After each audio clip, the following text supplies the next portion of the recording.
This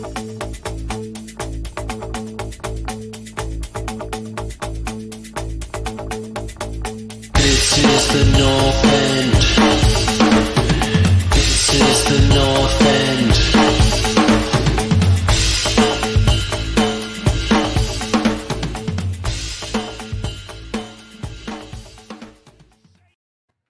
Welcome to the North End podcast and the North End YouTube channel. It is the Week 12 preview, and we've got a special show for you tonight. We're going to discuss a lot about statistics and players who've stood out, and lots what's going on in the Premier League.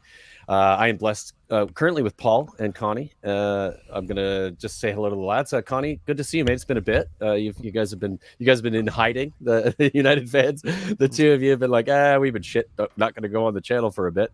How are you? How are you now? Are you recovered a little bit from the previous? You know what, man? The last couple of Premier League games, I literally had to pull myself aside and have a psychological chat to kind of almost remove myself to say you know what, I was that's funny. I'm certain my blood pressure, I'm certain I was having health issues, and I was very, very angry. You got to watch out with that Scottish heart, bud. Yeah, I was like, this is just football. You need to remove yourself. You need to breathe. So I kind of switched off from football a little bit up until last night, and I'm sure we'll chat about that in a little bit as well. Yeah, that's sort of the next topic. I just wanted to check in with you, lads. Paulie, you guys obviously in the same scenario. That's obviously an alcoholic beverage. You've been sort of managing your situation. It's not water. It's good to see you. It's been a while. Yeah, I think it's been a few weeks since you've been on the channel. And people missing you, by the way. I've in the comments and various. Where's Paul at? I've seen that a lot. So they know I'm ducking the comments about United. Well, that's all they're after. That's exactly it. So.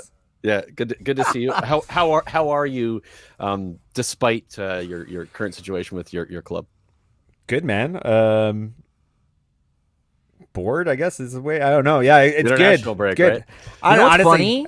I'm maybe a little bit like Connie, where I usually would hate the international break, but I kind of needed maybe a little bit of a reset. It was myself. Good timing, I think, for United fans. I arguably, right? Yeah, I haven't seen Paul or negative. You.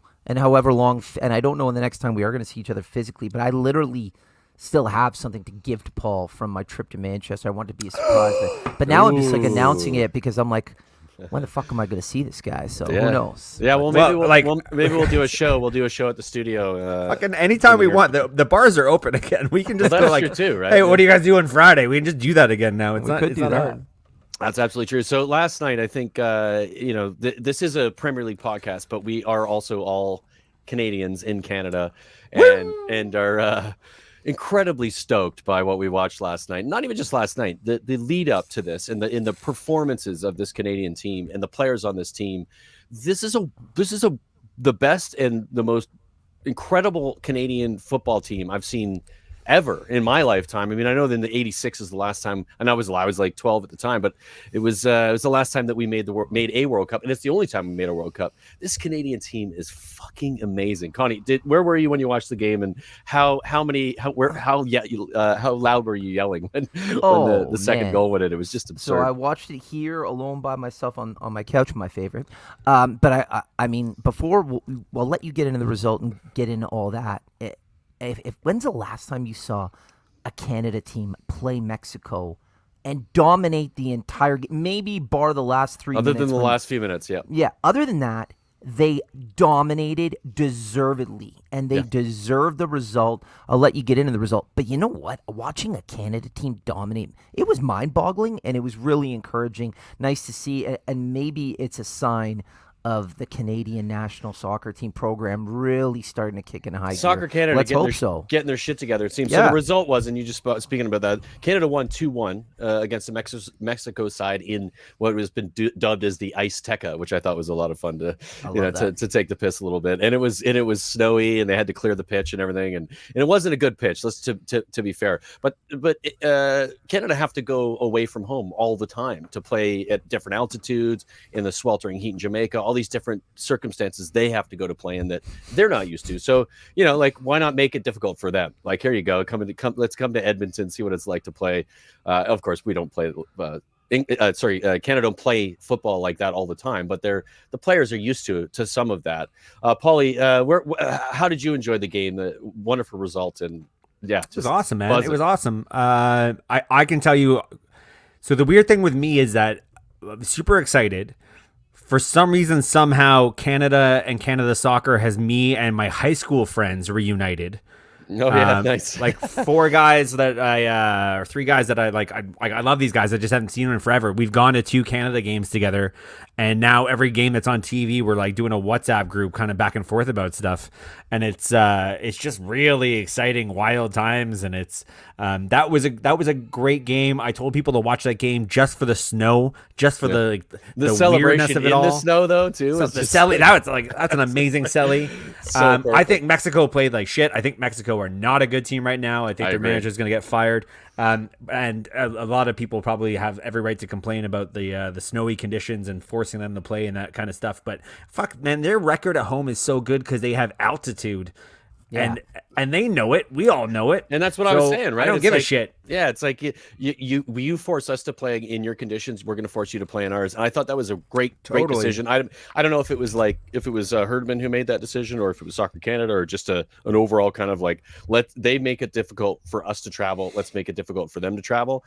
It was on a turf pitch, so the ball was kind of bouncing everywhere. It wasn't the prettiest football match to watch. But Canada first to every ball, way more athletic, way more played with way more intention, just got in front of everything, and it was glorious. It was such a fun game to watch. And that's the key word, I think, with this Canada team. Like, that is an athletic assembly of players. Ridiculous. There's obviously Alphonso Davis' super skill set. David's got an emerging talent as a striker, and by the way, off the bench. Yeah, but like, just the athleticism through the core of that team is really high. They're not going to necessarily like do much at the World Cup, but what they can do is work their socks off.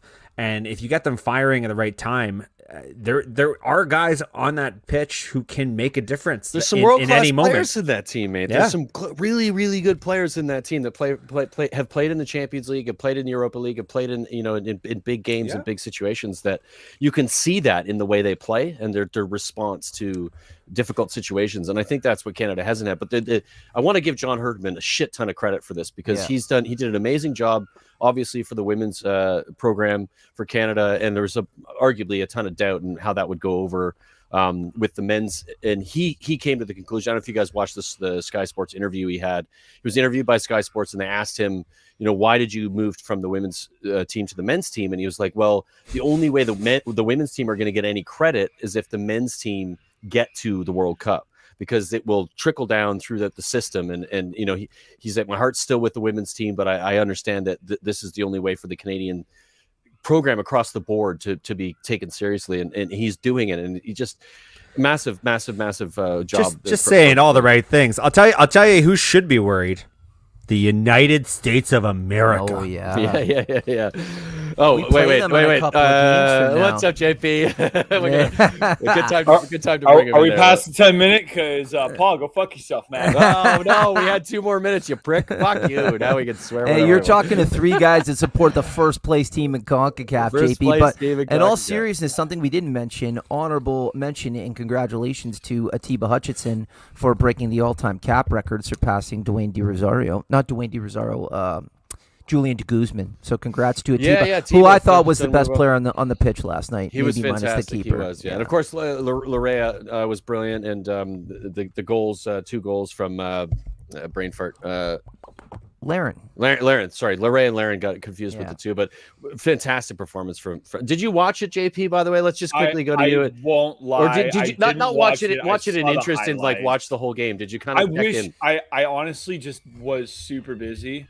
Right. And I didn't catch the game, but I saw the highlights, and I gotta say, those snow games, well, as a player, it probably sucks. Like, it's fun to watch. Freezing. You slide and the ground's partially frozen, so it's like you're literally slide on sandpaper.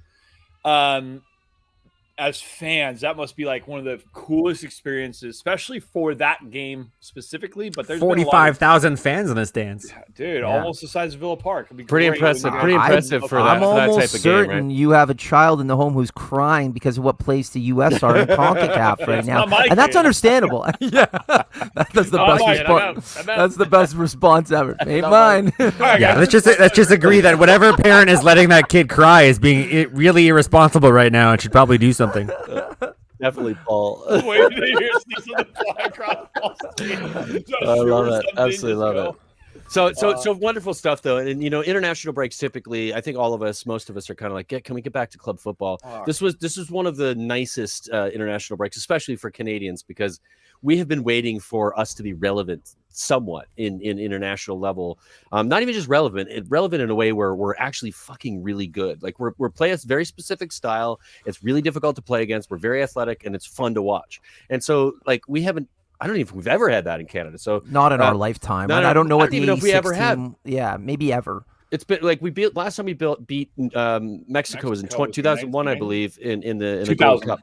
2001 in the Gold Cups, and that was that's 20 years ago. So it's a long time ago that we've been reasonably good, and even then I think fluky, right? When we get those wins. But you watched that game last night, you're like, for me, I was like, probably should have been 3. They should have had a penalty. We were the best team on the pitch. Can we talk about the refereeing against Canada and CONCACAF even again? Poor. It should have been a penalty for 3. Yeah. Like we were just. It's not like we won 2-1. We were significantly better than Mexico. And to Paul's point, Mexico going through a tough time. It doesn't matter. It's still Mexico. They're supposed to be the kings of CONCACAF. And we saw that, guys, in the last 5 minutes, that when they step up, they can step up. They have a quality in that team. They scored the goal they needed to get back in the game. And of course, Canada's keeper made a ridiculous save off the line. It was wild. It was fantastic stuff. All right. Well, we've talked a lot about international football. And of course, that's it was a great night for there you go. Great night before you jump. Okay, JP, one thing I gotta say go for it. Yeah, the one thing I gotta say is I'm giving a shout out to The Athletic, which is top level journalism. I get half of my stats there. I like The Athletic. It's good. Best in sports. But in one of their podcasts, they were saying the other day, one of the guys was like, "Hey, mark my words. I think the United States will be in a final within the next 4 World Cups." And I'm like, okay, that's 20. That's a lot of time. Years. It's a lot of time. But at the same time, Canada and the United States are starting to kind of grow in their own in the soccer world. Previously, the United States was all they were the Stoke of world soccer. And now I feel like USA is actually starting to develop some players, get some quality. We got 4 top talents, I think. And Canada seems like it's being coached well, and they have a system, and they have a play style, and they're kind of getting an identity about them, and it's really awesome to see. The Athletic said they were going to be in a final? They said the United States will be in a final in the next few. No, that wasn't me, dude. I don't know who's saying it. Breaking. The next 4 World Cups? No, Just before we move on from this, guys, because we have to soon. I just want to shout out to sort of the MLS and the systems that have been put in place when it comes to youth and development through all of the different places, particularly I would say in Canada, because Canada has never had teams that have had academies. It's never been a thing. We've never been able to, this player came through the academy at TFC and can now play in the first team. We're seeing that kind of happen on a regular basis. That, of course, Alphonso Davies is a great example of played in Edmonton, played in Vancouver, picked up by Bayern Munich. There's an escalation in North America that didn't exist before. Right. I think it's a bit of the stretch of whoever from the Athletic was saying what they're saying, but it's encouraging in that we're going to become competitive at the highest level, and that's exciting. So I think from that perspective, Mexico are no longer the team to beat in CONCACAF anymore. There's other teams that are right there with them and that make them uncomfortable, which is great.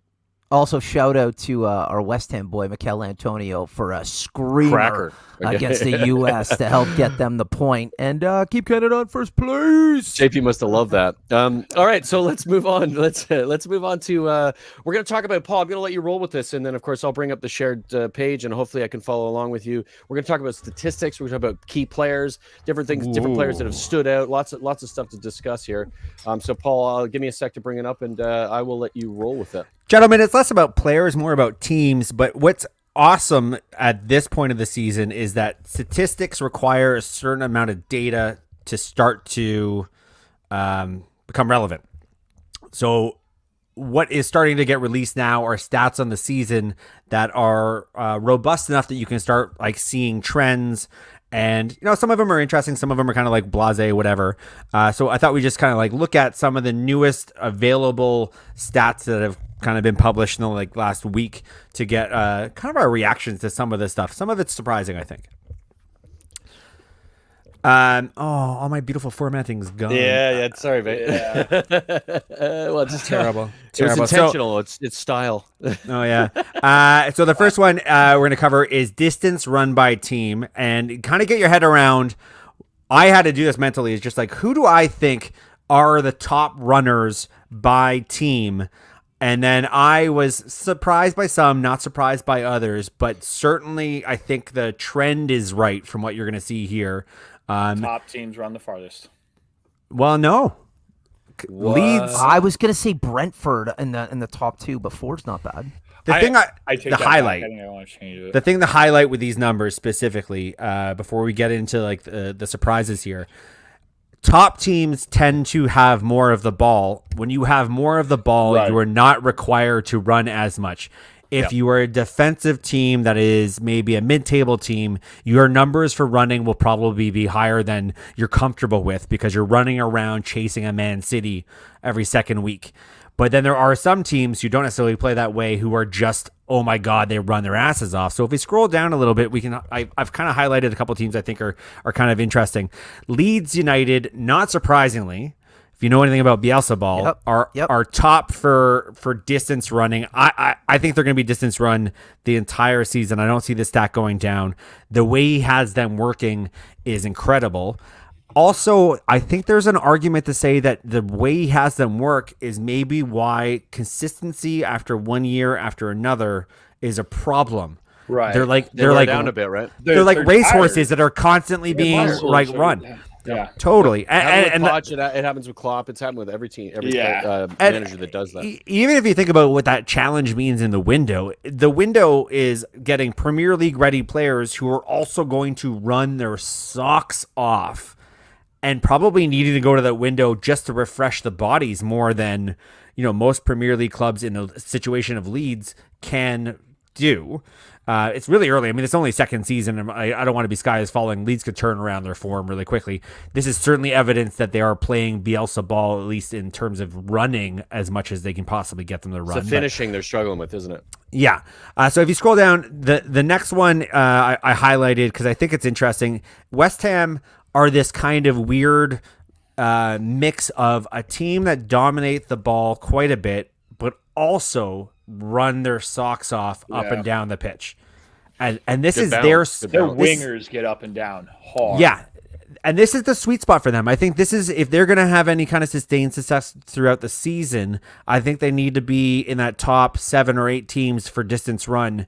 And I'm optimistic for that because I think Moyes is a guy who has his team running. I think he knows that certain games you're going to sit back and defend, and that's going to work against a Liverpool. It just did, but it requires a lot of people buying into the system and getting a lot of creative guys to buy into that system as well and really hustle and flow. So I'm going to call out one player I thought was interesting with these stats for West Ham. If you scroll down, the player on the season so far that has had the most kilometers under his belt is Thomas Suchek.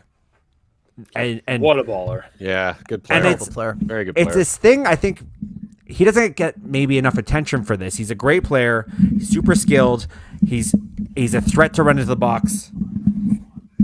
Who's making the noise with their mic? Careful. With Sorry. that. Apologies. Mute it if you're going to move it. Yeah.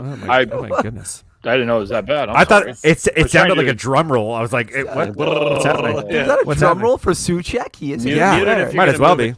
Mute it if you're going to mute it. Mute it. I literally tried to do it as softly as possible. So. Yeah, Totally. No, I love anyway, it. go on. But Suchek is a great example of why these stats are so padded. He is in the 10 games so far this season that he's been registered. He has run the equivalent of 3 marathons.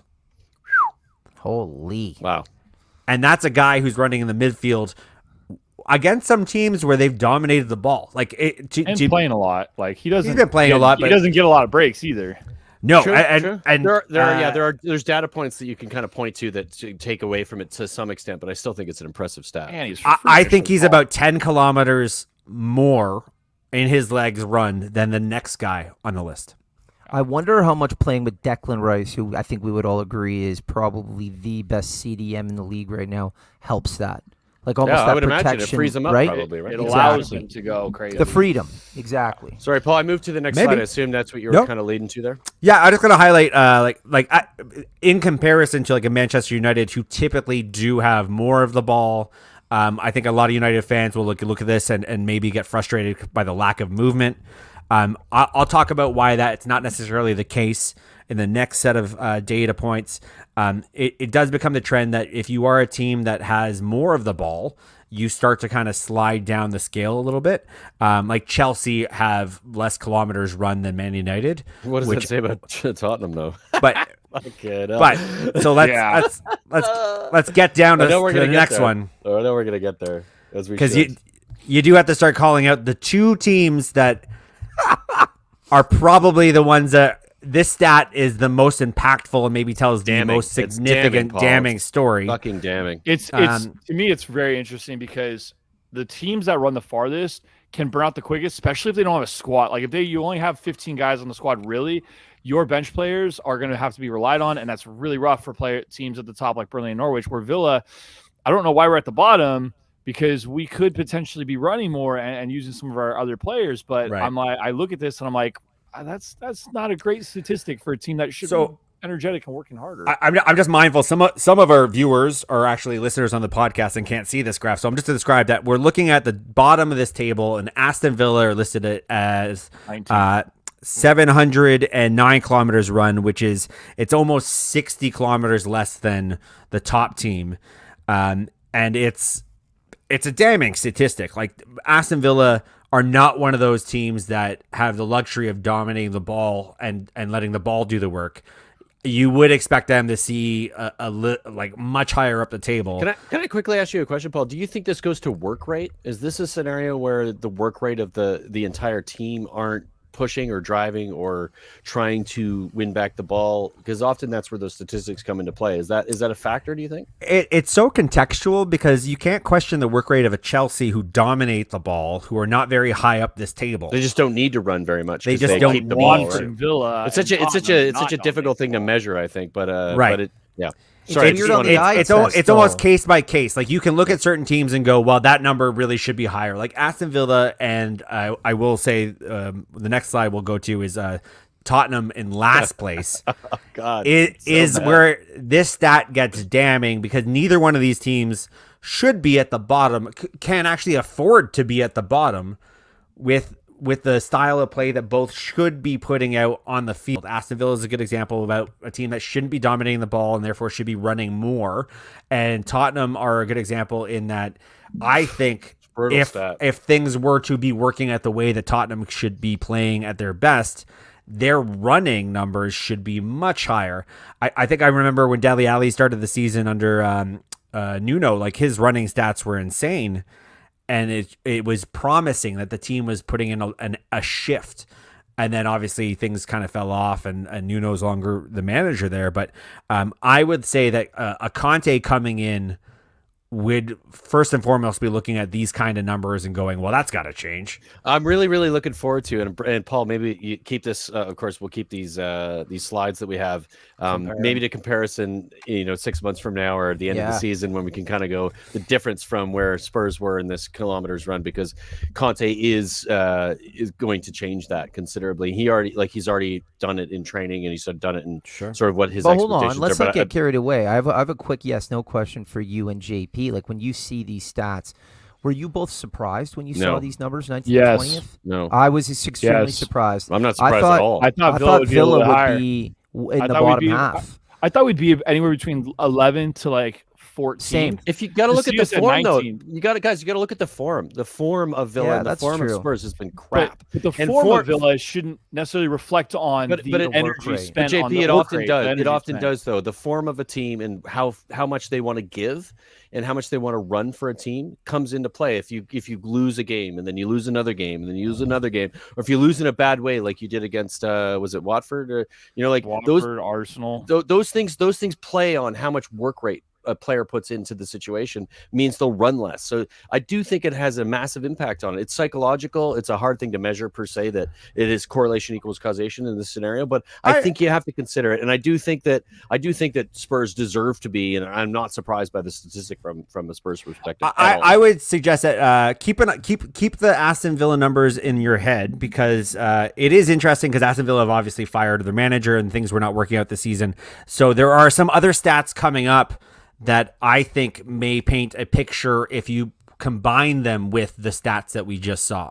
And I'll bring that up when we come to it. So the next stat is also very telling and related. And I think some Man United fans might be surprised by these numbers. These are the sprints run by a team. Wow. If that makes sense. There's distance run, and then there's actual hardcore, I'm going to sprint. So that, like, to me doesn't correlate why Villa is up there in 7th, but our overall distance so low, it just doesn't. To me, it's like, okay, there's a separation there. No, JP. Let's let Paul. I will, but I want to throw something in here. Might be one of those stats where when you don't have the ball and you do get the ball, you're playing that long ball, right? Like the Burnleys and maybe the Villas. I don't know. I would tell you, put a pin in that thought, because we can discuss it with the last piece of information that we'll probably need to fill that out. So if you scroll down, this is where it gets really impressive, though. Leeds are miles above everyone else when it comes to sprint. They're at the top of the list. Wow. They are like nobody is touching them when it comes to sprints. So not only are they running the most, they are sprinting the most, which might sound like it's common sense, but it's really not. You can be a team that doesn't run that much but sprints a fucking ton. So I thought the Leeds Bielsa ball numbers were very indicative of his management and their style of play.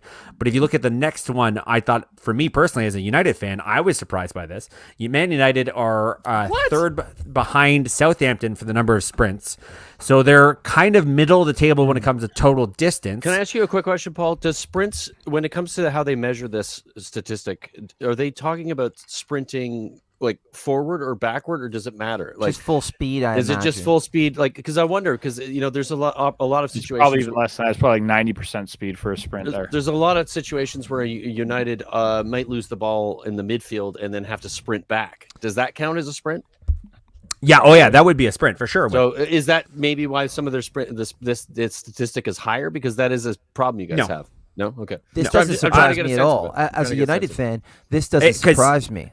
Because that kind of a sprint probably happens twice in a game, but these sprints are like you're talking like 40, 50 in a game. Right, but if you look at their wing backs and you look at their wingers, this makes sense. It's their distance covered, which is the more, if you're a United fan and you follow them, I'm not at all surprised by them being number 3 when it comes to sprints. If you unpack some of the sprints, Cristiano Ronaldo, as an example, is one of the guys that does the most sprints in the final third. He's like, but he doesn't press. He doesn't do constant work in the league, right? And the problem with why that might be a surprise to people is because when he's sprinting, nobody's seeing him and catching him with a pass.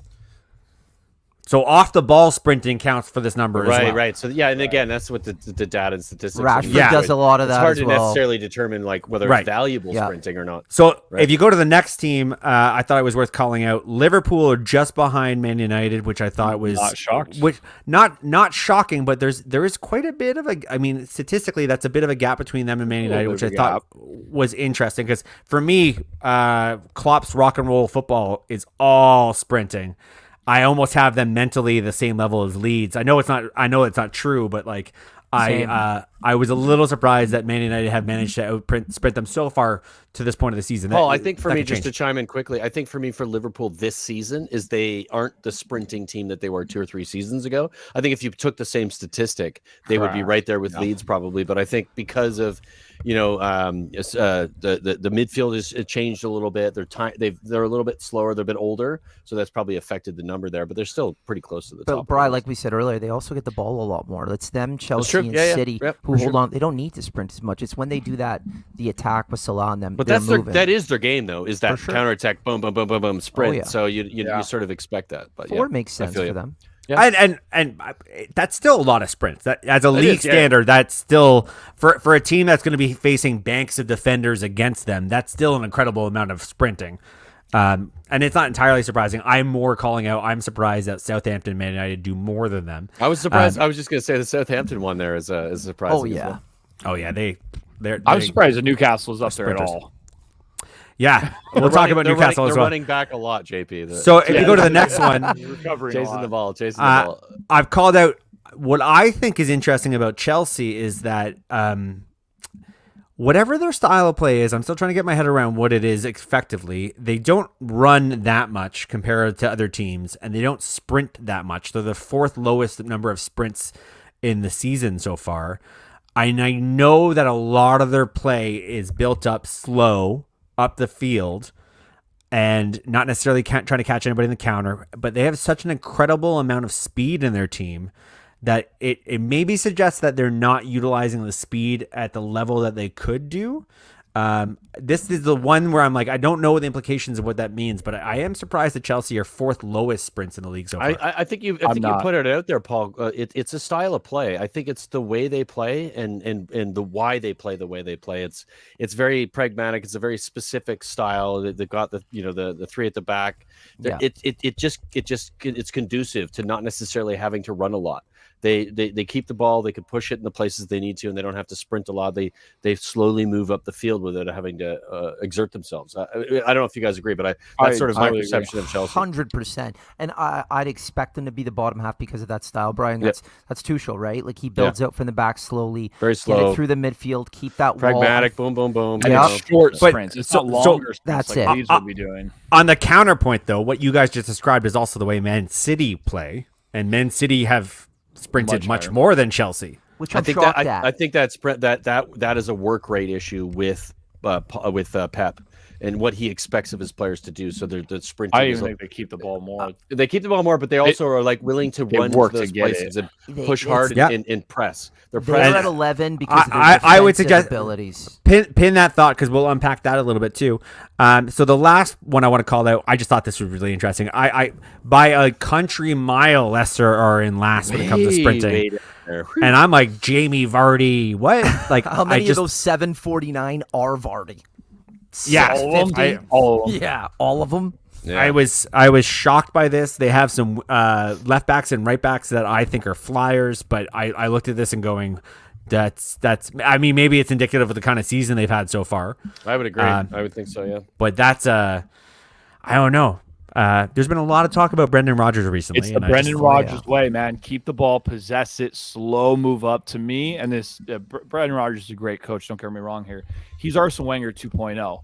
I mean, nobody spent more time in the top four and then not gotten the top four than he has. He got a championship last year. Was it FA Cup?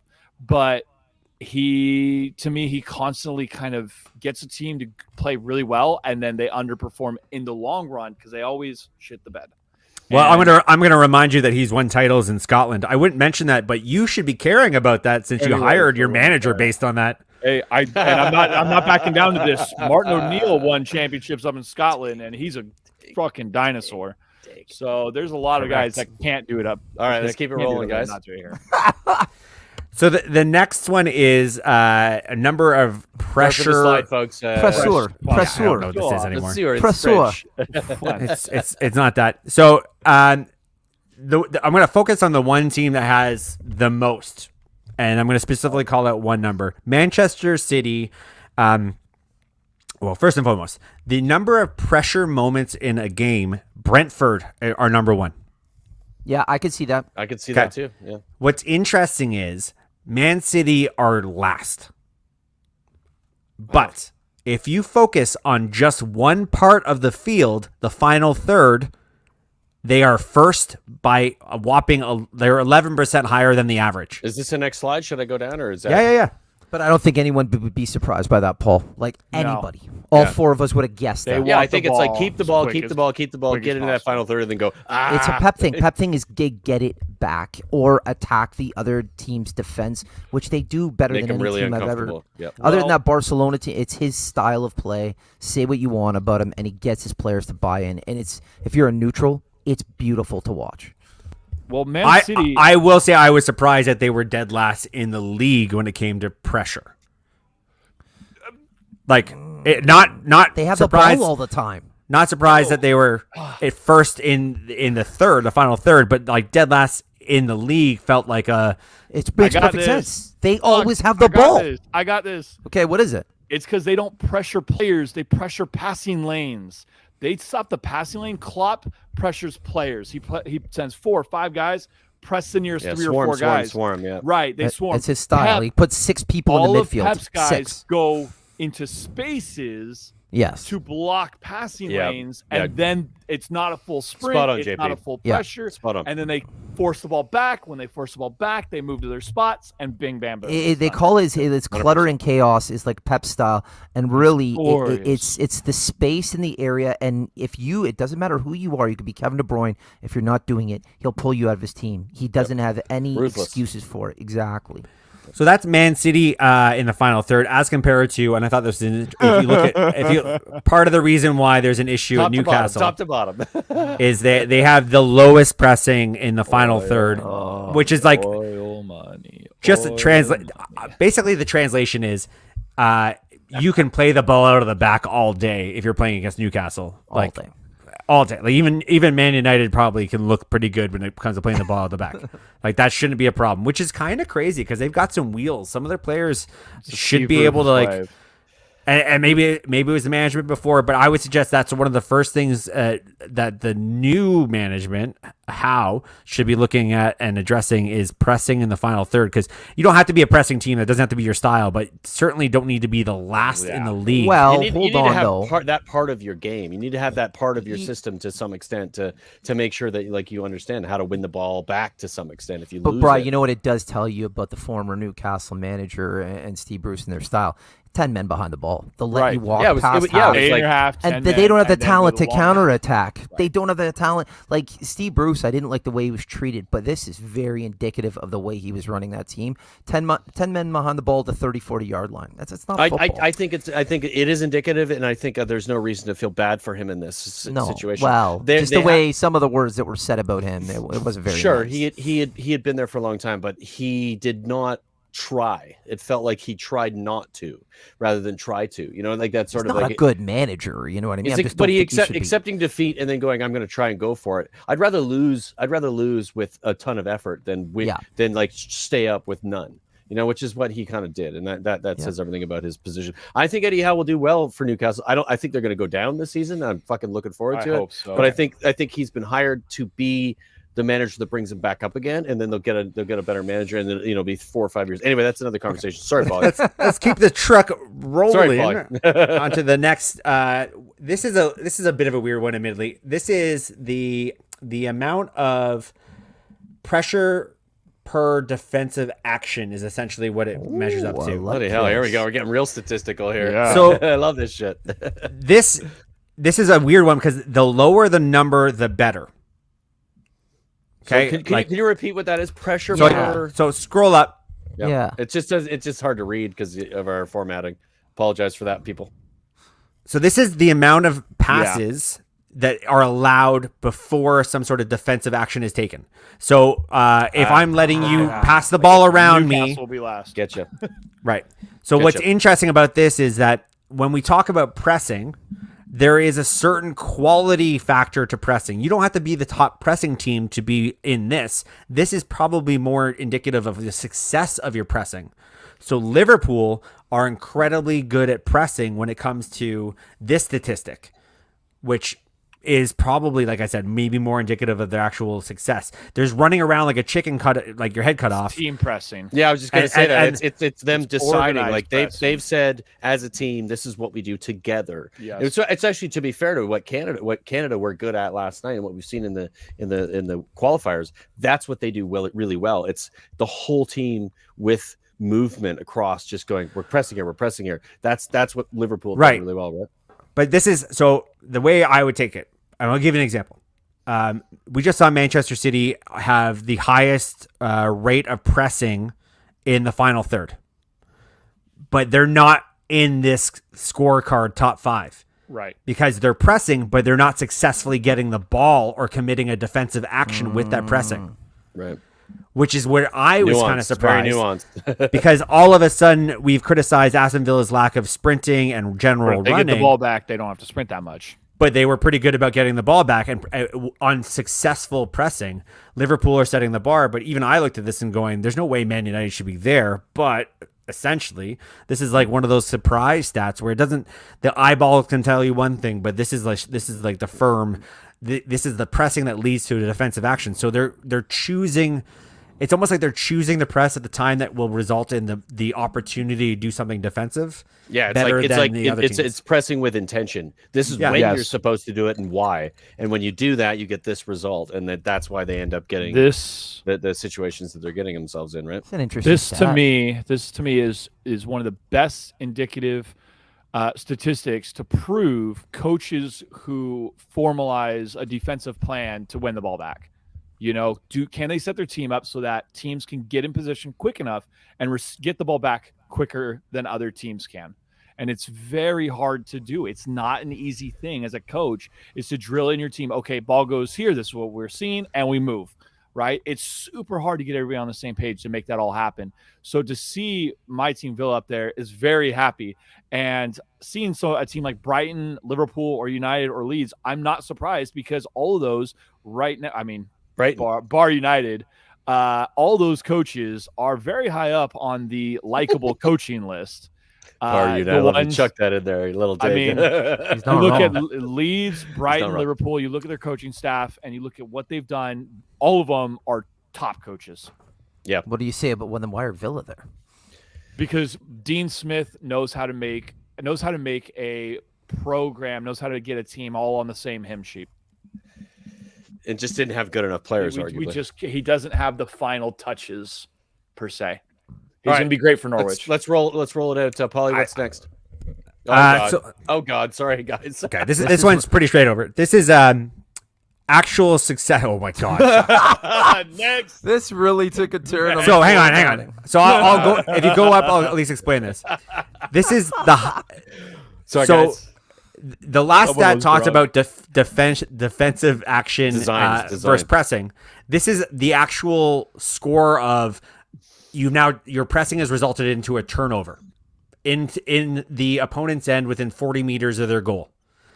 If you scroll down, the shocker in this is that by a large margin, Burnley, oh my God, if they're anything, they know when more than anybody else to press or sniff out an opportunity for successful defensive action. They do not run around and miss their opportunities nearly as much as anybody else, because their production rate for high turnover is you can't see it, but it's 72, I think 73. Liverpool are next with like a 68, and then Brighton with I think it's like a 64. So that Burnley statistic is one of those, like, that's why they're still in the Premier League. Yeah, they keep doing that over and over again. That one was shocking to me. I'm shocked that Burnley are there. Until teams figure it out and they keep the ball, and then Burnley's screwed. Right. So this next one is just going to be a potential bitch to understand. I think it's interesting, but hopefully you get it. I think it's super interesting. This is a graph that matches up speed of field and number of passes. When you pass the ball, there's a speed to it. Longer balls have faster velocity. Shorter balls have lower velocity on an average if your velocity is lower, or slow build-up play. And then passes per sequence is, the good example here on this graph, if you slide down, I called out the Manchester City numbers. You can look at where Manchester City are in that graph, and it suggests that slow upfield progression with 1.3 meters per second. That's relatively slow balls, back and forth, short passage. The highest average passes per sequence in the league. And despite this, they end up with a success ratio of like 31% of the end product of these sequences end up in the opponent's box. So 3 out of 10 times they have a sequence, they're going up the field with relatively slow passes and getting in the opponent's box, which is the magic of Pep Guardiola. And if you compare that to a team that's very similar on this graph, if you slide down, we've got Brighton, who are also fans of slow upfield progression. They're 1 meter pass per second. Average passes is 4, but they're only in the box 14% of the sequences. So they don't have the final pass in the box. This is like one of those things where I look at this and go, well, they're amazingly coached, obviously, but that individual skill Talent. at the end in the final third to get that ball in the box is where they just don't have the personnel. So this graph I think is really interesting. If you slide down, some of the things I thought were pretty interesting was Manchester United's position. This suggests that beyond other teams, they are, and this is probably something that validates what Connie has, they're probably passing the ball around a little too much for what ultimately ends up being a long pass as opposed to shorter passes. I'm a fan of, if you're going to pass the ball around a lot, then the velocity numbers should be going way down. Yes. This is giving the opponent time to kind of get back and be defensive. So that's my takeaway from this position of Man United on this graph. And then you've got Aston Villa, who, and this is where I go back to what we talked about earlier when it came to their sprint numbers and their total numbers run. They are seemingly not touching the ball a lot, and I would read this as being long balls pretty consistently. It doesn't have to be over the top long balls. It could be, 50-yard passes with velocity, but this would explain why sprint numbers are higher, because then they're sprinting into spaces, stopping and waiting for the ball to get there. But it is a weird outlier because it is so it's so high. I have a hard time getting my head around the other numbers we've seen and how it translates into those stats. But that graph for me is really interesting because you can really see the style of play mapped out. Yeah. And that's it, boys. In numbers. That's stats. I Well really done. enjoyed that. That I was really great. enjoyed that. Some surprises in there for sure.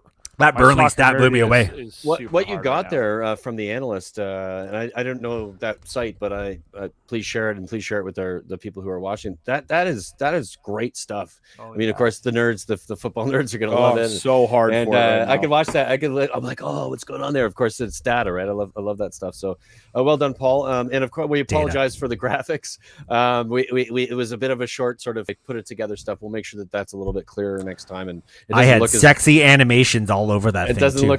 look as hack. We were trying something, but we'll get it there for the next time. What are we moving on to there, Paulie? We're going to get into previews then, yeah? Well, I mean, the international break's over. I think we should probably talk about what games are coming up. Let's do it. Let's do it. So All right, hard. Let's do it. I'm going to bring up. Let me see if it's open yet. That's so. You know what? I think I might have accidentally closed it. Sorry, guys. Give me 1 second, and I will have it up. Talk amongst yourselves. Talk amongst yourselves. While we're stalling, you know what? I had this random thought today. You know how amazing this Gallagher kid is for Crystal Palace? Yep. But he won't really get into the team at Chelsea. That's okay. So, Let's be honest. the fact that he's a Chelsea loanee, right? I'm like, well, fuck, he'll never get into Chelsea. And I was like, oh shit, there's another fucking product. And then I was like, and then for some reason it dawned on me that we're all big fans of Lamptey at Brighton, and this kid that's dominating in Southampton right now. The outside defender, yeah, what's his name again? Lavamato. No, Something, honestly, something strange. The day I'm relying on you to tell me the name correctly. It's like Levomoto or something like that. Locomotive, something like that. I love that you're on the pod, by the way. It does so much for my ability. Fuck you. Livramento. Yeah, Okay, that's come right. on, like that's not too bad. So pretty close. I'm like, Livramento is like the best right back in the Premier League right now, and a lot of stats. And Lamptey's looking like he's going to be a fucking star, right? If he can stay healthy. Right. Both these kids 2 years ago are at Chelsea, Right, Chelsea make The a great academy, man. academy, which products, is like, oh my god, how did they get away? And the reason why they got away is because James, the other academy product of the three right backs they developed, just grew up like a man and dominated the hell out of the championship playing for Wigan on loan, and is now looking like going to be cemented the right back for the future of Chelsea. Right. What a ridiculous embarrassment of riches that these guys cannot, and it's not wrong. It's not a slight on them that these guys are going to go off and become stars in the Premier League. But what a ridiculous, like, I just can't even, to have Well, three you want guys, that, right? three Because guys that at the helps same tackle. position. You want to be able to produce teams. You want, like, obviously, You want to be able to produce players. Three guys that were produced, that were all the same age group, that were all going to go off and have promising Premier League careers, that are all right backs, is crazy. They have the lockdown for a lot of the young talent in London because their academy setup is so well done, and they know that their players who come through will get loans that develop them, and that's very important. There's a lot of players out there in academies throughout the whole EPL who go on shit loan spells and get 4 games out of a whole season in League One, League Two, when they need to be finding a team that will play them and get them minutes. And Chelsea have it drilled better than anybody, and they can fund their team. They're almost breaking even these days, or sometimes even making money because they can sell so many youth players. Good teams that are really smart pick up 1 or 2 of these guys every season. I mean, everyone's done it from different teams, and if you're picking up a Chelsea player, even on, you get these guys where they're going to go on loan and they're never going to make it, so you ride in like, hey, if they do well, we'll buy them for like 20 million. Then they do well, you buy them, and then of course Chelsea's like, okay, well, we'll put a buyback clause in. It's a win-win for like everybody. Yeah, yes, this is completely true. Nothing you're saying is contentious. I'm still just kind of blown away that 3 guys of the same age group at the same position are all phenomenal Premier League players at right back right now. Like, the likelihood pretty deep, isn't it? The likelihood of that happening is so shocking. Like, it's not like they've got like a ton of like talent. I mean, there's a few guys like Southampton, Broha, the striker is looking like maybe he'll have a career, but it's just crazy to me. And then the other crazy thing is that, like, going back to Gallagher, it's like, if you sign for Chelsea, you got to know you're just going there to become a product of somebody else, of a system that used to go to Chelsea. Like, you're not going to sign for Chelsea and play for Chelsea one day. Like, that. Hold on a second. The success rate of that is so crazy. Guys, I think this is another. I know we're going to get into it, but and Connie, you can't go away from the conversation and then come back and then extend it. I had earpods. I could hear the whole thing, and I thought it was great. But listen, sometimes you go to Chelsea just to get on the radar and get on a loan and know that you're not going to be a Chelsea player, but make a Premier League career somewhere. Right? Were you peeping or pooping? Can't confirm. Let's can't not talk confirm. about it. All right, let's move on, guys. We've got the preview I could, slide but up. I don't want to. We go. Number 2. Guys, Numero we 2. go. Jesus Christ. Keep it together here, folks. Let's move through this quick, right? Would you not say, Bri? Because we spent a lot of time. Let's just move through it comfortably. Like, we don't need to go crazy quick. We got 10, Chelsea, Leicester, possible game of the week. Connie, I'm going to let you lead the. Are you saying you're not done your poop? Are you saying that? Now that I've come back from the bathroom, I can move through this much more comfortably. All right, Connie, Leicester hosting Chelsea. I believe somebody mentioned earlier, Brendan Rodgers is on a bit of a hot seat, facing a red-hot Chelsea. Do we see Leicester making any sort of a bounce back here? I'll start no. I will follow. I think it will be a game. I think it could be a great game, but I don't know if Leicester have enough to beat Chelsea this time. I'm going to go the other way around. I'm going to make a surprising, not overly surprising, because I don't think Leicester will win, but I see a draw here. I think Leicester will get a result. I think they realize that the shit that they're in and that at home they're going to have enough to get a result. You think that? Okay, Paul. What keep us Chelsea honest Chelsea are as good as they are. Have moments, and I think this might be one of those moments. I have not been overly awed by Chelsea this season. I agree. Despite where they are on the table. Yeah. And I think it's one of those ones where I think Lukaku's now starting to train again. Yep. I could confuse them, right, Paulie? Could confuse them. I can see Lukaku. I mean, he wasn't exactly pulling up grass when he got injured. He was looking like the Man United Lukaku. He's struggling. Correct. He's going to work out. I still think that's the case. But if you bring him on too early for this game, and I understand why they would because you got to get him going. This is a smart Brendan Rodgers team that I think would be up for the challenge of Lukaku if he's not quite 100%, and I can't see how he could be 100%. I think Tuchel makes some weird decisions in these types of games too, where he doesn't necessarily play the right team to deal with the situation, and that's why I think, like, sorry to interrupt, Paul, but I think that we'll see a result from Leicester rather than a Chelsea domination that others might expect. Yeah, no. And the weird fact of this is that there's a certain rest and rehabilitation period that Leicester players that are non-internationals, like Jamie Vardy, have during international breaks that I think, that's what's always weird about an international break. The results always go a little bit not the way you would expect. And I think part of that is players have had 2 weeks to just get like focused on the next opponent, and the next opponent is a Premier League opponent, not an international opponent, and then another international opponent. So I don't mind saying I think Leicester have a good chance of getting some points off of Chelsea for this one. Let's see what happens. Steven Gerrard making his managerial debut for Aston Villa, hosting very strong start of the season. Game. Brighton. Very difficult game. JP, difficult. What are your thoughts? What's the vibe around the Villa Nation right now? If it wasn't Stevie G, there wasn't any of this. It was still Dean Smith. We're playing against Brighton. We get our asses handed to us comfortably. But you add in Stevie G, you add in new manager syndrome, you add in at home for Stevie G's first game.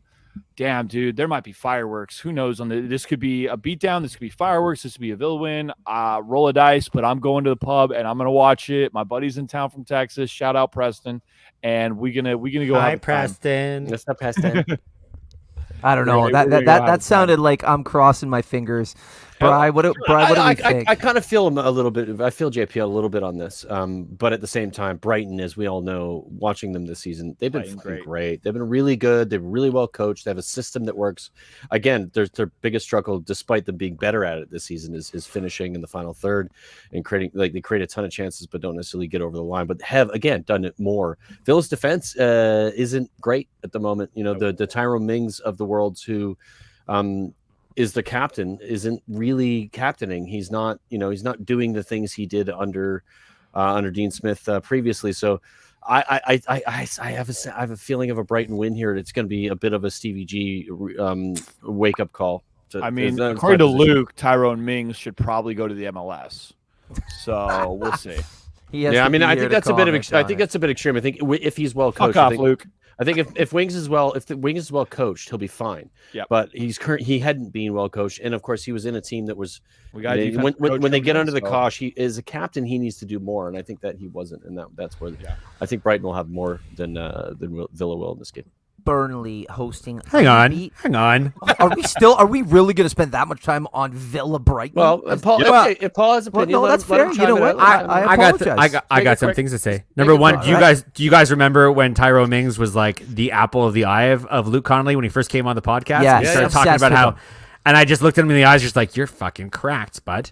I liked him, to be fair, as well. I thought like he had potential, but I think he hasn't met the potential.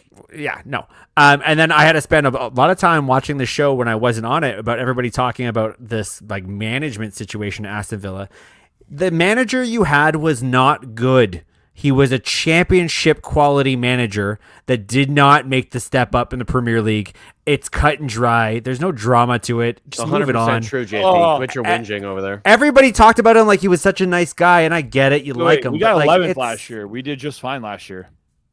We'll see how he does. We'll see how he does with Norwich if they stay up or not. And was that were you on the pace to have 11th without the pandemic break? Yeah, you got us on a 10-game win streak. All right, that's let's roll it out, guys. So for me, Stevie Gerrard is not going to be the walk on water, going to turn this around thing right away. I think the collection of players that you have at Aston Villa requires a Luiz to be in the center of the park, being the guy to play defensive and run the show.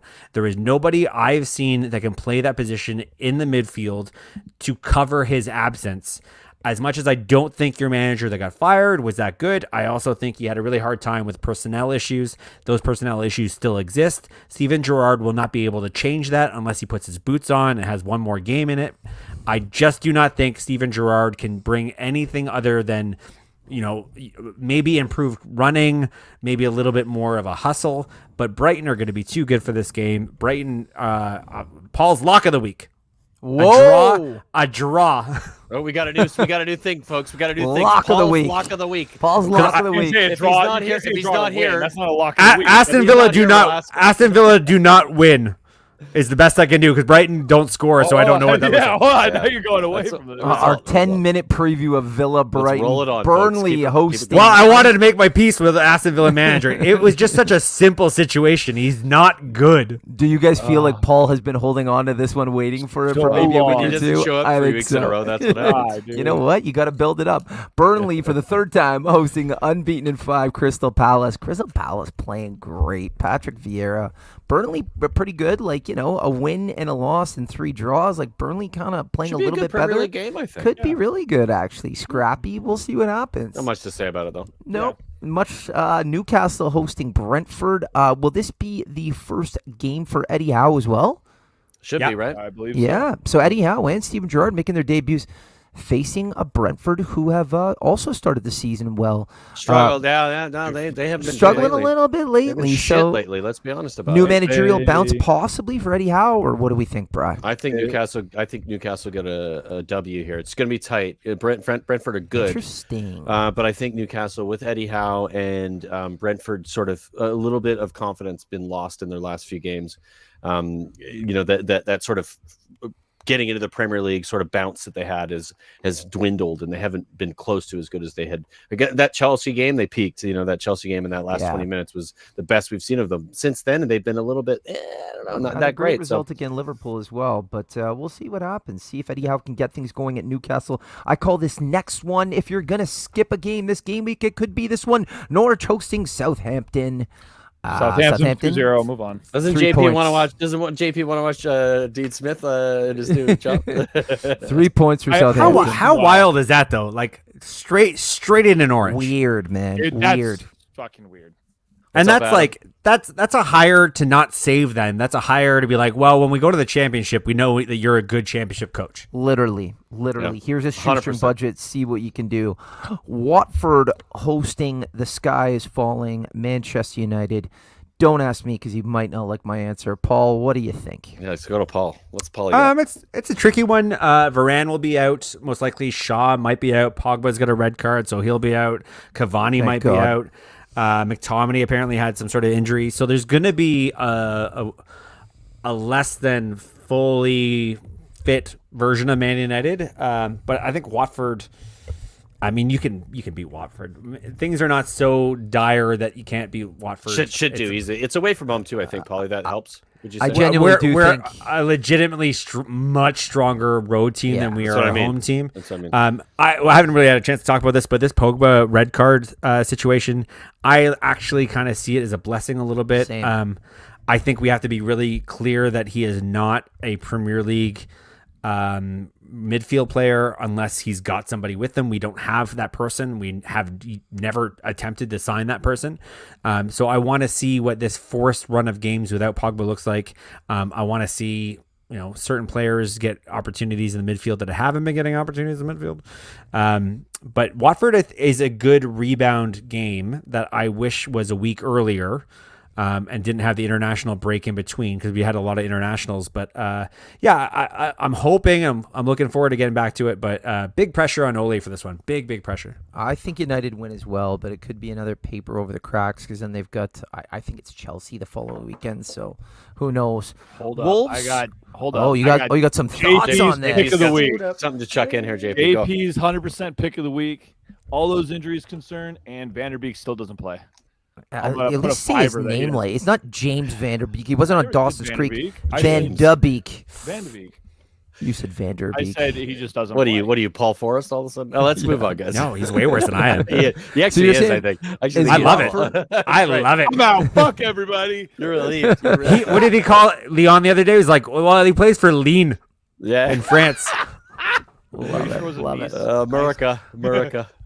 Guys, let's roll with it. Wolves hosting West Ham. I think this could be. I know we don't say game of the weekend. I know on paper it's probably not, but I think if West Ham are red hot. They're the talk of the league right now, outside of like your big name clubs. But I think Wolves are going to press them a little bit here. I think this could be a fantastic football match. Am I on an island here, or is anyone with me? I'm a little bit worried because recent reports suggest that Raul Jimenez has a frostbite on his toes. Yeah. And he's feeling a little soft after his difficult game against Canada. So. Oh, well, I was like, he was playing last night. it's not. I do think the international break will come into play here to some extent, and of course we know Antonio performed amazing against a pretty. Arguably a struggling American team at the moment, and scored a cracker in Jamaica. So I think West Ham. Win this comfortably. I'm going to ask a side question about Antonio. I saw him go down the tunnel the other game, and he took his jersey off, as you do. Have you guys ever seen a weirder physical specimen than Antonio? We didn't see it. We should have a picture of his waist was like this. But his entire upper back and body went like Arnold Schwarzenegger in his prime, like complete, like it was hulking. Like he's got the scariest proportions back to waist I've ever seen in a football player, maybe even a human being. I kind of knew he was in good shape, but he's jacked, eh? Well, JP, that's not going to help JP. That is. I mean, Jesus Christ, he's a specimen. He's a fucking. How recent specimen. is that? Dang, that is. He's a specimen. I mean, he does look 5 years younger in this picture. To be fair. Yeah, and but he is still, having a hell of a season. I mean, it doesn't change that much. He's in his 30s. He's having a good season. Outside of Antonio, though, anyone think Wolves? I think Wolves could maybe nick something here, maybe a point. No. Liverpool hosting Brian's favorite team, Arsenal. Does Arsenal have a shot here? Yes. Let's look at it because we've got game of the week, people. Game of the week slide here, so let's take a look. Paulie, I'm going to let you. Of course, Andrew. Connie. I'll answer your question, but you made this slide, Paulie. So let's talk a little bit about some of the stats here and what we're looking at. Sure. So the key to this game is that 4th place Liverpool are playing 5th place Arsenal, which is always nice when two positions like that play. If Arsenal win, they can actually surpass Liverpool in the standings. Huge. And by the way, I think Klopp has been getting a lot less flack than other managers in the Premier League this season. They're not exactly flying off to the start that they should be. They had a period, and then they've now kind of fallen off a bit, haven't they? Look at the injury list. Well, the injury list is new. It's not like he's been dealing with that injury list the entire season. So the injury list for this game, and some of these are more locked in than others. Losing to West Ham was a big one, though. I think Firmino will be out. Elliott will be out. Milner has a tweak. He may or may not be out. But he's not going to play. Jones will be out. Keita looks like he'll be out. Henderson has something that might be out. We'll check in closer to the date. Mane came off during his international game and is suspected to be out, but yet to be decided. And during the Scotland game, Robertson also came out. Those are all big injuries, aren't they? Right. Hold on. What kind of shit are you trying to give Klopp? They're on 22 points and they're 4 points off the league. They're having a good start to the season. He's literally looking at the form, I think, and if you look at the form, it's draw, win, draw, loss. That isn't good form, Connie. They're 5 points ahead of Man United. Yeah, it's not good form. Let's be honest about it. I mean, they've had good. My moments, my point is more like if Man United are a disaster and they're 5 points behind Liverpool, like what's the One of the draws is against Man City. Yeah, okay. You know, five points is a lot, to be fair, to sort of tame it a touch, but 100%. 4 points isn't like no, I know, but I'm saying like those things. It's so nuanced. It's difficult to sort of determine the difference between those things. If you look at the statistics and you look at how each team is playing, Liverpool are the better side. They should get the win out of this. The XG is higher. The XGA is higher. The XGA is actually a little lower, which actually says something about Arsenal and their finishing. Arsenal, though, are on a run. They are on a massive run. They are unbeaten, and I think like 16, 17 games. It's absurd. They're not just unbeaten. They're trying to play in all competitions. They're really, really rolling at the moment. And Arsenal are unbeaten 10 games. They have 7 clean sheets in those 10 games. If you look at the league position, a lot of that is because of the 3 losses Arsenal had, but they had those losses very early in the season. I hate giving them credit, but they deserve 3 in a row at the beginning, right? They lost 3 in a row. They lost 3 in a row when they were dealing with lots of injuries, and it was just it was a weird period they just had to get out of. Whereas Liverpool don't lose necessarily, but have had a lot of draws early in the season. 4 draws is a lot for them. 4 draws is a lot for sure. Yep. So the team that would be going into this game, the team that's going into this game on form are Arsenal. The team that's going into this game with probably the most talent in the game and the best player in the Premier League, if not the world, Mo Salah, are Liverpool. But the combination of these two forces make for a really interesting And game. you have to look at those injuries, Paul. You got to look at those injuries. No Firmino. Elliott, we know he's been out for a while. He's been back in training. Milner's, despite him being injured, is a massive player for them when it comes to like depth and where he can play, and he's very versatile. Henderson, Henderson still like is however you rate him, fantastic player. Mane is a massive loss. Robertson, massive loss. Gomez, like they've got a shit ton of injuries at Liverpool. I think if you're going to be honest about the situation, I mean, I'm not going to say necessarily an Arsenal win, and again, that's not biased. I think it's going to be really close. I think either team, depending on circumstances within the game, could get a result here. It's going to be really, if really I'm a fun to Liverpool watch, fan. Liverpool fans should be watching the training photos that come out on Thursday. Yeah, who's available? Exactly. Absolutely. This is a very long list of maybes. Like I wouldn't be surprised if Mane shakes it off. Like I think Firmino Firmino too probably is going to be. Firmino's probably going to be available. Right. But some of the other ones, I think the Robertson and Gomez are two of them. Like from a depth perspective, of course, in those defensive positions that allow them to play the way they want to play. And we know Liverpool need to do certain things. They have to have a solid defensive unit, and then their wingbacks have to get up the pitch and get the balls in. And if you're missing those key players that are going to be either giving those balls in or on the end of them, you're not gonna be as good as you'd expect them to be. So it's I honestly think this is gonna be a fucking great game. We should also mention Thomas Partey is a huge miss for them. Do we not feel like he's just been very injury ridden since he's joined Arsenal? How much has he played? Not like I would say like less than 50% of the exactly. Brutal. Yeah, and he's a good player. I would love to, and I know Paul, you didn't do this, and we haven't looked at it, but I would love to see the statistic between the quality of Arsenal's results compared to when Partey was in to when he was out. Now, I think that'll be an interesting statistic because I do think they are much better with him in there because there's a little bit more fluidity between. He plays that 8 role, that sort of push and pull in between in the midfield there. He's the defensive midfield player they've been trying to get for 10 years. He's a 6, but he does get forward a little bit more than he's a genuine 6, and he's a good 6. He's a good 6, but I do think he gets further forward than an average 6 does. From Dave, you would maybe understand this a little bit. This is one of those ones where Man United were attached to that player for a long time. Oh, and then we didn't get him, and everybody was disappointed. But then when he comes to the Premier League, he brings this injury record with him. Yes, and you almost have to give somebody credit for saying no, he'll get injured a lot. Like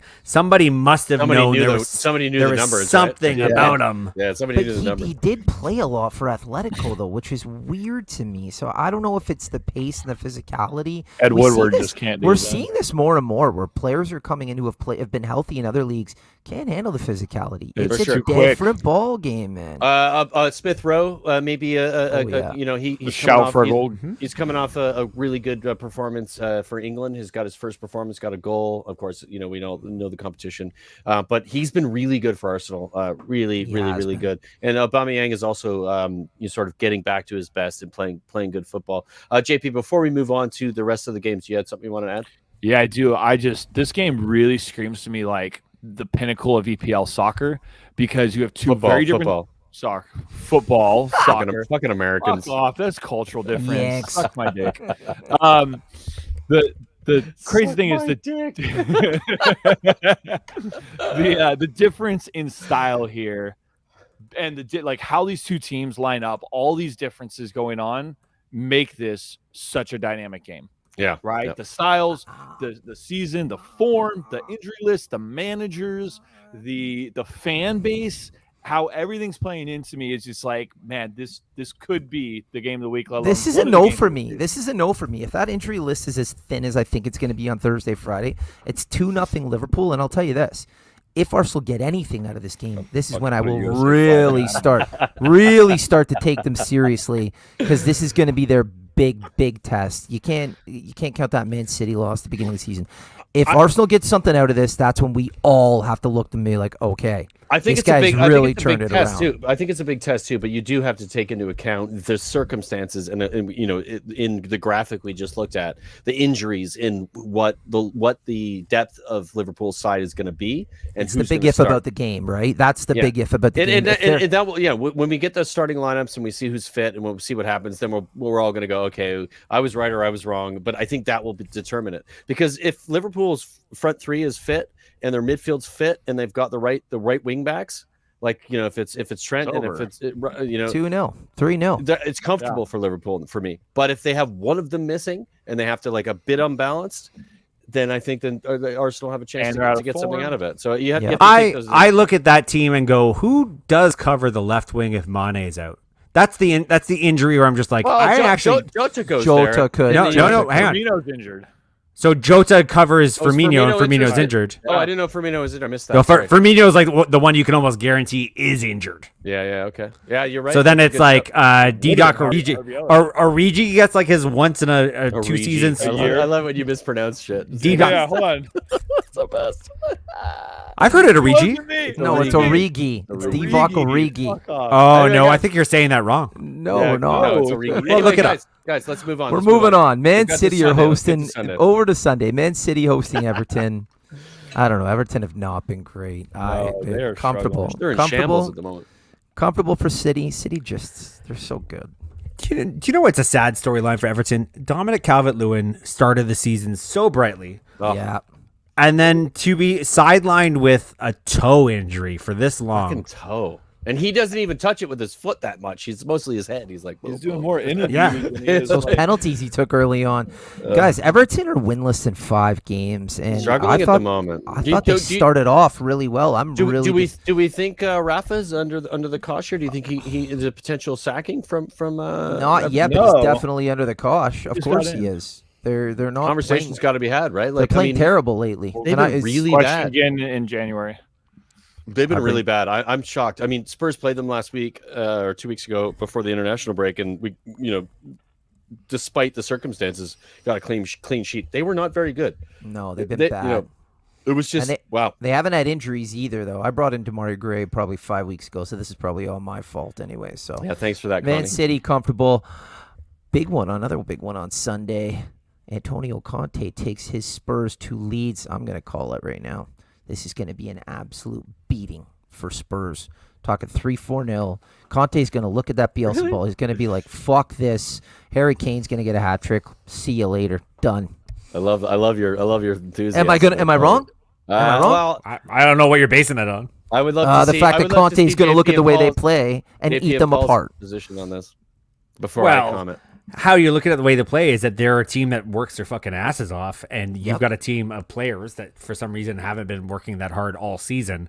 So I don't know. I know everybody thinks that a new manager comes in, all of a sudden he can like make a huge impact, but Conte hasn't even had most of the players he's going to be managing at his facility for the past 2 weeks. Like, this is not as straightforward as you're making it sound. This is not Conte's team yet. He's still working to make it his team, whereas Leeds, if they're anything, are extremely hardworking, and they've got some talent there. Like, Rafinha can do some damage to a Spurs team. He's fantastic. They leave themselves too wide open. He'll get Harry Kane back. He'll get Sonny back, and he'll say, listen, if we structure ourselves defensively this way, play the mid this way, he's going to hit them on the counter. They're all, because of Bielsa ball, and I enjoy it. I'm not going to say I respect it. They just leave themselves so open at the back on the counter. So open. They get scored against by everybody. And I think Conte's going to look at that and say, oh, I'm having a bit of this. Before I comment, JP, I would love to hear yours because I've talked about this a lot for the last few days. Thank you. I will jump in. I do think if we're going to give the new manager a little bit of a jump, you're going to give the fans a little bit of a jump at home, player for player. First game at home for Conte, by the way, right, which is going to be huge. So the fans are going to be like super up for it. They're going to just egg this team onto a win. I don't see it being a good performance by Spurs. I don't see this being like, they're going to thrash Leeds, but I can see Spurs just being a better overall team, better player for player, with the fans helping them going for it. As long as Leeds don't score an early first goal or a goal like right before half to go in 1-0, Spurs win this. If Spurs score first, it's over. It's going to be done. I just don't think it's going to be a great game. I just see it being kind of like, I don't know, just like kind of like a little bit of a snooze fest for me. Leeds need Bamford back too. I don't know if Bamford is going to be healthy or not, but they need him back. I completely disagree with your assessment there. That's fine. And I'll tell you why. So when it comes down to statistical perspective and what each of the managers are going to try to do. We know that Bielsa is always on the front foot. He's going to push. He's going to push. He's going to push. This plays into Conte's understanding of what he currently has at Spurs which is going to be counterattacking because of the deficiencies that are currently within the squad, and what he knows has worked, what he's seen has worked previously with previous managers. I'm not saying it's going to be blowout. I don't think it's going to be. I was on my own channel, on the Spurs channel a couple days ago. We spoke about like what we'll likely see, and everybody was like, we're gonna blow out Bielsa because it's gonna be so open. And I'm a bit like, we haven't had a shot on goal, folks, for like weeks. Like it's been like, let's not get over that. Let's not get ahead of ourselves. Let's be honest about the situation. And I'm gonna be honest about the situation. We haven't, just because Harry Kane went and scored 7 goals against San Marino and Albania doesn't mean he's going to come in and score 7 or 8 goals against a lead side that are well drilled with a good manager. I do think, though, that Conte is smart enough to understand these things, that he's a better tactical manager, and that we will win the game, and it won't necessarily be pretty. I would like to see Kane come in and go smash, smash, smash and score a fucking hat trick. I don't see that happening. I think that's unrealistic. I think what we will likely see is like a 1-0 or a 2-0 Spurs. I think we'll be resolute defensively, despite losing Romero on international duty with a thigh injury. I still think with Conte and how he implements what he implements, we'll be solid defensively. We'll do what we did against Everton. They won't get a lot of chances, and there'll be more room in the in behind their defense to score, and we'll start to see chances created in finishing. And again, 1-0, 2-0, I think, from a Spurs perspective, and I think that it'll be tight. It'll be hard and ugly. It will not be a smashing. I know that everybody's like, we're gonna go and smash them. Like, that's not gonna happen. Not gonna happen. Wait, hold on. You just said you disagreed with me, but then you just basically said all the points I said. Wait, I'm a little confused here. Well, I completely agree with you then. Okay. And gents, that's the upcoming game week. Brian, out of curiosity, and this is a fantasy motivated question. Shoot. Conte will, I think, get the defense sorted for Spurs. Mm-hmm. Is there a expected time frame for when that should happen? And then follow up. Reguilon feels like he's got the license to just go fucking forward whenever the hell he wants. 3 at the back, yep. Is he going to be a fantasy option for me sooner or later? That's a good shout. I think so, but he gets bullied too much, and Conte won't like that. He gets bullied very easily. I don't think he gets bullied with Conte's system that he wants to play. Conte's going to play 3 at the back. Conte's type player. Conte's going to play 3 at the back, and he's going to have his wing backs going fucking full forward. It's not about defending. It's not about being bullied. It's about making the other team uncomfortable on those flanks. That's what he's going to do, and that's what you're going to see. I think he's a perfect defender for Conte and what he wants to see. I don't think that's an issue. I think because the 3 at the back gives him the cover, you're not going to be worried about Reguilon in that situation. I don't think that's a problem at all. I think the biggest concern is those three. Who are the 3? How fit are they, and how smart are they to play the football that Conte wants to play? And then you break that out. How do they move forward as a team? That's going to be the situation. That's the thing I'm the most nervous about. But I think I'm not that nervous because it's Antonio fucking Conte. I mean, you guys also have your run of fixtures coming up is pretty good. It's pretty good. And we just had an soft. international break. So we lost Romero potentially, probably for our next game, but he has spent the last 2 weeks with he eliminated ketchup, he eliminated mayonnaise. I heard that. He's changed. He literally took all of the international players who've gone on the break for international break and gave them extra work, like extra physical work to do. Whether they do it or not will remain to be seen. But if they don't, he'll know, because they'll be like, you didn't fucking do the work I asked you to do. You didn't do your job. You're not playing, because that's how fucking Conte works. Your breath smells like brown sauce. Get out of here. I am so fucking pumped. Honestly, I know it's going to take a bit. Of course, it's like you're going to have these moments. I think if Paul and Connie, if you lost El Sacico and you brought in Conte, you would feel the same way as I do about having that type of manager. This is arguably one of the best managers in the world at the moment. He will make all of your players better, period.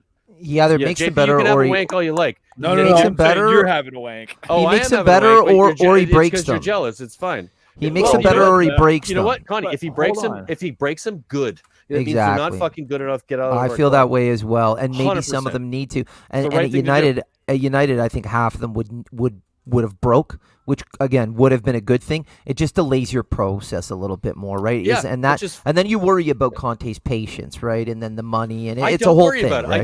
I don't. That's a whole other conversation. You Bottom line, though. though. No, I'm not though. So. I'm not. I get why people would be worried, but the bottom line is that Daniel Levy has put himself into a corner here.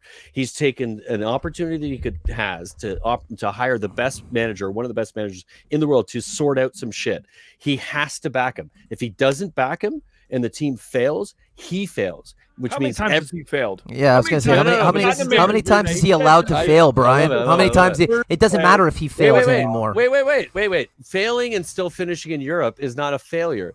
Failing and losing the best opportunity you've had as a club, period, when it comes to a manager and all of the other things in position at the same time, is it means he'll have to sell the club, or he'll have to accept heard this before with a couple managers before. I'm sorry, I don't even think you get top 2, dude.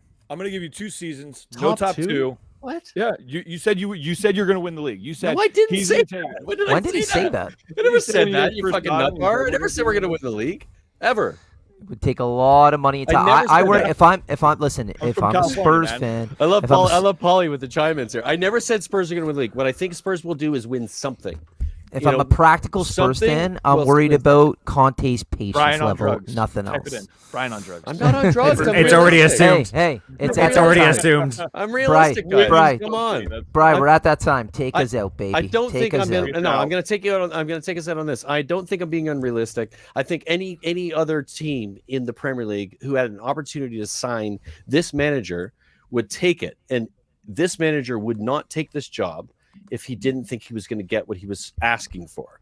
If he doesn't, it's blatantly obvious that he didn't get it, and that everybody who is a Spurs supporter who was like not Levy out previously will then be Levy out, and then we'll have a scenario where things will change at the club. That's my position. You know what the answer is? You know what the answer is? We'll see. Let's see what happens. We will see. We'll see what happens. I know Connie just wants me to sign on. No, but I think it's. I know what you're saying, but maybe we got to watch it play out. We got to watch it play out. Maybe it is broken heart incoming. Also, maybe it is your broken heart incoming, or maybe there's some nuance to it. We'll see what happens. Who knows? It just as a Spurs fan, considering what we've gone through for the last 3.5 years. It's exciting. Post Mauricio Pochettino, this is like it's exciting, and so thank you for letting me express myself. JP, fuck you. Paul, you can go fuck yourself too. And JP, fuck you. No, seriously. Honestly, everybody who's watching or listening, our pod is getting dropped so fast in the stands with all the swearing. I know. Once you pass 10 minutes, it's fine, but you ruined that, JP. That's my job. But thanks for watching the North End Podcast and the North End YouTube channel. Like and subscribe. This is what we do. We're moving forward. We're getting further and further that we need to. It's a lot of fun. It's a pleasure. Connie, Paul, JP, you guys are all right, I guess. But we'll see you next time. Cheers. Aww, have a good one. Nice. Bye.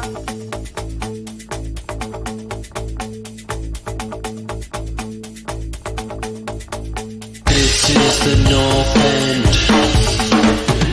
This is the North End.